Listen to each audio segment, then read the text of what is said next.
So more into the equation of state of pressure, or just pressure in general. So I talked about this on our first lecture. Pressure is force over area. Okay.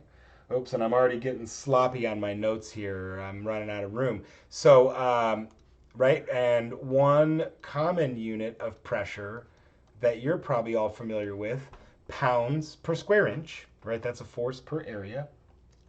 But, right, remember our SI unit here, sorry, I didn't give myself enough space, is the Pascal, okay? And 1 Pascal, recall, equals 1 Newton per meter squared, or simply kilogram meter per second squared when we take the definition of the Newton, right? So the standard units, and we're gonna have to get used to this term standard. We're gonna see this in this class a lot. And I'm gonna put in parentheses P0, because when we see that superscript 0, we should recognize now that as standard. Okay, we're gonna see that in a lot of things. So standard conditions of pressure are bar, okay? And so 1 bar actually equals 10 to the 5th Pascal, okay? So it still has the same base unit, but it's just 10 to the 5th of these, okay?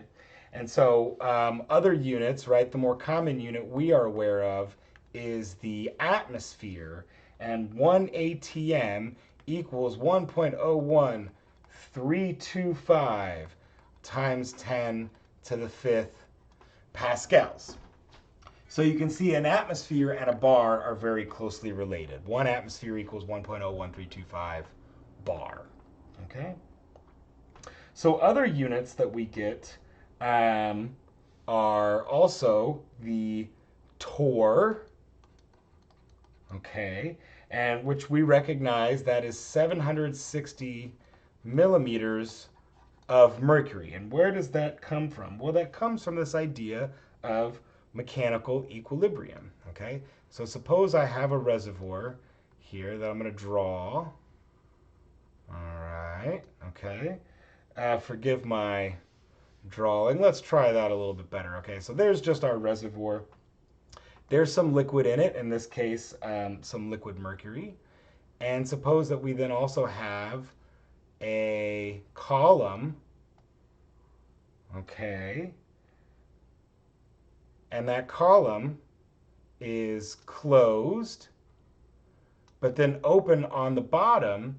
And the idea here is the atmosphere pushes on the liquid, right? The force due to gravity is pushing on the liquid, okay? Which in turn pushes this up. Of course, this liquid is also getting pushed down, so it obtains this mechanical equilibrium. It obtains some specific height, okay?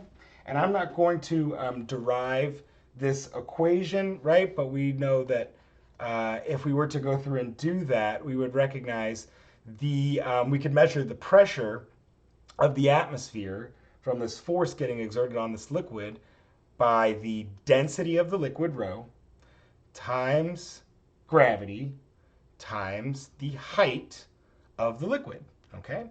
And if this liquid is mercury and we're at sea level, right, then that's going to be 760 millimeters above the other liquid surface, okay? And this is given for Galileo's graduate student, Torricelli. Okay, so the torr is named for Torricelli. So we recognize that that gives us 1 ATM. Okay? All right, so let's see. I have a little bit extra on mechanical equilibrium in my Fall 19 notes, but I think this is pretty sufficient. So I'm going to move forward.